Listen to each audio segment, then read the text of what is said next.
రకరకాల కోళ్ళు ఎవరికి ఇయ్యాలో కూడా మనం పాదయాత్ర చేస్తున్నారు. నేను ఒకరి చేసినట్టండి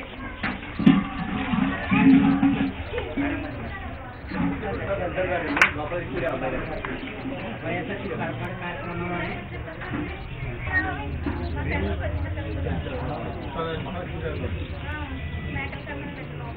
ఉద్యమంలా సాగుతున్న గడప గడపకి వైఎస్ఆర్ కార్యక్రమం ఈ వేళకి 4 నెలలుగా జరుగుతుంది. ఏ వేళ కూడా మొదటి రోజు ఉన్న ఉద్యమ స్ఫూర్తి, కార్యకర్తల్లో ఉన్న స్ఫూర్తి ఈ వేళ కూడా అంతకంటే రెట్టింపు అవుతుంది.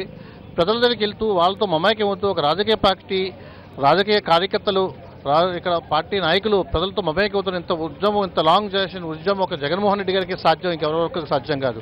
2.5 సంవత్సరాల పాలనలో తెలుగుదేశం పార్టీ ఏదో సాధించిందని చెప్పి జనచైతన్య యాత్రలు చేస్తున్నారు. వాళ్ళు ఒక్కరోజైనా గడప గడప కార్యక్రమంలాగా ఉత్సాహంగా చేయగలిగే ధైర్యం కానీ ఏమీ లేవు. వాళ్ళు ఒక ప్రచార ఆర్భాటంగా చేయబోతున్నారు. వాళ్ళని ఈవేళ నిలదీస్తున్నాం.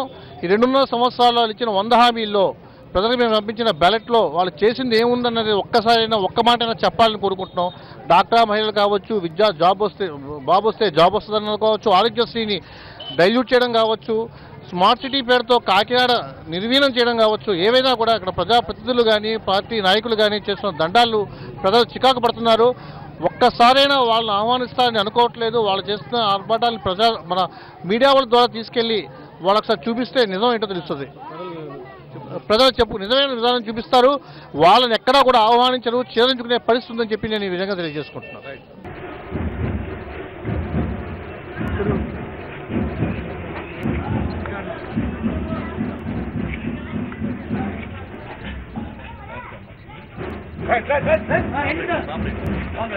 హామీలు మోసాలు అన్నీ ఉన్నాయి దీంట్లో.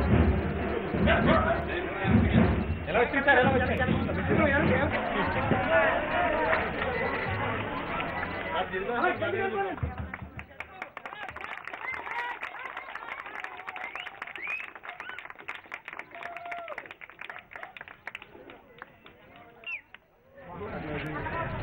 మమ్మది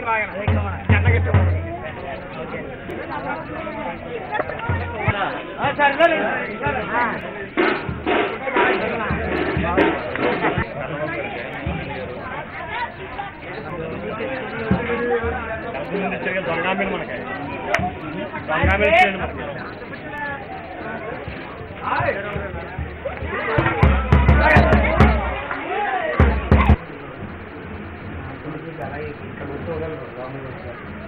టైం అయింది, తీసుకెళ్తాను.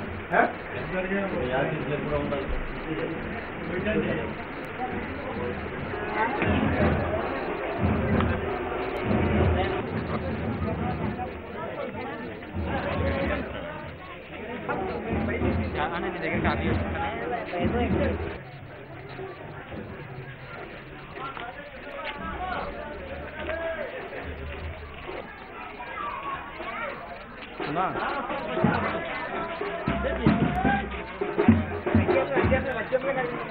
అమ్మా సుందరం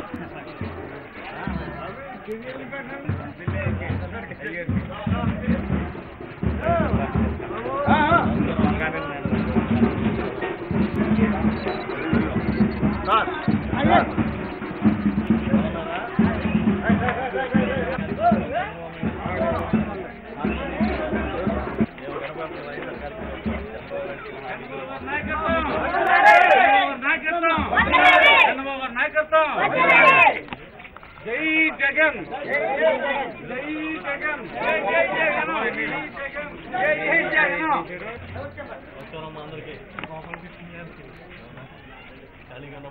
ప్రజలు కూడా ఎప్పుడెప్పుడు తెలుగుదేశం వారు ప్రజల్లోకి వస్తారా అని ఎదురు చూస్తున్నారు. గత 2 ఏళ్ల కాలంలో వాళ్ళు ఏం సాధించారు, వాళ్ళు ఎలాంటి మాటలు చెప్పారు, ఎలాంటి హామీలు ఇచ్చారు, ఎంతవరకు నెరవేర్చారు అనేది అడగడం కోసం ప్రజలందరూ సిద్ధంగా ఉన్నారు. మేము కూడా ఏం కోరుకుంటున్నామంటే తెలుగుదేశం నాయకులు ఈ జనచైతన్య యాత్ర పేరుతో అలా పైపైన తిరగడం కాదు, క్షేత్రస్థాయిలో ఇంటింటికి వెళ్ళి సమస్యలు అడిగితే తెలుస్తుంది. ఇప్పుడు మేము ఇవాళ 3వ డివిజన్లో తిరుగుతున్నాం. ఇప్పుడు శంతనపూర్ కాలనీ, తర్వాత పల్లిపేట, చిన్న సెట్టిపల్లిపేట, తర్వాత కొండేలపేట, ఇవన్నీ కూడా ఫిషర్మెన్ ఏరియాస్, ఎస్సీ ఏరియాస్, ఇవి తిరుగుతూ ఉన్నాం. ఒకసారి చూడండి, ఇక్కడ సౌందర్యం తెలుస్తుంది. ఊరి మధ్యలో పార్క్ ప్లేసుల్లో డంపింగ్ యార్డులు చేశారు. ఎక్కడెక్కడ చెత్త తెచ్చి అక్కడ డంప్ చేస్తున్నారు. ఒక్క డ్రైను క్లీన్ చేసిన బాపన పోలేదు. ఎక్కడ చెత్త అక్కడ, ఒక్క వీధి దీపం వెలగట్లే. అడిగితే సమాధానం చెప్పే నాదుడు లేడు. మళ్ళీ దీనికి స్మార్ట్ సిటీ అని పేరు పెట్టారు దీనికి. పైగా కాకినాడ స్మార్ట్ సిటీ. పందులు, కుక్కలు, దోమలు. చంద్రబాబు నాయుడు గారు టైటిల్స్ చూస్తే మాత్రం అదిరిపోతూ ఉన్నాయి. దోమల మీద దండయాత్ర, Swachh Andhra Pradesh, green Andhra Pradesh, made in India, make in India, Swachh Bharat, ఇష్టం బ్రహ్మాండమైన టైటిల్స్. కానీ జనంలోకి వస్తే తెలుస్తుంది అసలు ఏం చేస్తూ ఉన్నారు, ప్రజలకి ఏం సమాధానం చెప్తారని. ఇవాళ మేము ఇంటింటికి గడప గడపకి వెళ్తూ ఉన్నాం. 650 హామీల వరకు చంద్రబాబు నాయుడు గారు ఎన్నికల ముందు ఇచ్చారు. అందులో 100 హామీలు తీసుకెళ్తా ఉన్నాం. డ్వాక్రా మహిళలు ఎదురొచ్చి అడుగుతున్నారు, బాబు మాకు ఇప్పుడు 2000 పడిందే, మమ్మల్ని నిలువునా ముంచేశారని. చాలామంది నిరుద్యోగులు అడుగుతున్నారు, ఆయన వస్తే ఉద్యోగం వస్తుందని ఎదురు చూసాం, ఒక్క ఉద్యోగం రాలేదు, ఉన్న ఉద్యోగాలు పోతా ఉన్నాయి, ఫ్యాక్టరీలో ఉద్యోగాలు తీసేస్తున్నారు, పోర్టులో ఉద్యోగాలు తీసేస్తున్నారని చెప్పి కార్మికులు ఆవేదన చెందుతూ ఉన్నారు. ఫీజు రియంబర్స్మెంట్ గతంలో రాజశేఖర రెడ్డి గారు పెట్టిన ఒక బృహత్తరమైన పథకం వల్ల కొన్ని లక్షల మంది ఇంజనీర్లు ఈ రాష్ట్రంలో తయారయ్యారు. ఇవాళ మళ్ళీ ఆ ఫీజు రియంబర్స్మెంట్ అనేది నెమ్మదిగా దాన్ని వెనక్కి తీసుకెళ్లే కార్యక్రమం చేస్తూ ఉన్నారు. ఆరోగ్యశ్రీ ఇవాళ ఆసుపత్రుల్లో మాకొద్దు బాబా ఈ పథకం అనే పరిస్థితి తీసుకొచ్చారు. ఈ విధంగా చంద్రబాబు నాయుడు గారి పరిపాలనలో ప్రజల కోసం, పేదల కోసం ఆలోచించడం కన్నా ఆయన కోసం, ఆయన చుట్టూ ఉన్న వారి కోసం, ఆయన అయిన వాళ్ళ కోసం, వారి పార్టీ కార్యకర్తల కోసం ఆలోచించే కార్యక్రమం చేస్తూ ఉన్నారు.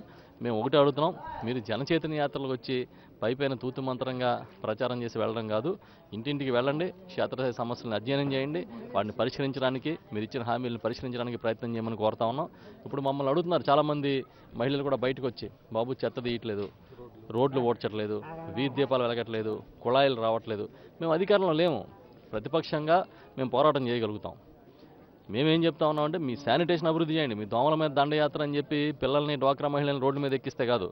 మేము చెప్తున్నాము, ఇవాళ ఒక్క ప్రశ్నకి సూటిగా సమాధానం చెప్పాలి. మీరు దోమల మీద దండయాత్ర కోసం కార్యక్రమాన్ని స్టార్ట్ చేసిన వారు ఏ ఇన్ఫ్రాస్ట్రక్చర్ క్రియేట్ చేశారు? ఒక ఫాగింగ్ మిషన్ ఇచ్చారా? లేదంటే ఒక మలాథియన్ స్ప్రే చేస్తూ ఉన్నారా? ఓపెన్ స్పేసెస్లో ఉన్న చెత్తను తీస్తున్నారా? ఏం చేస్తున్నారు?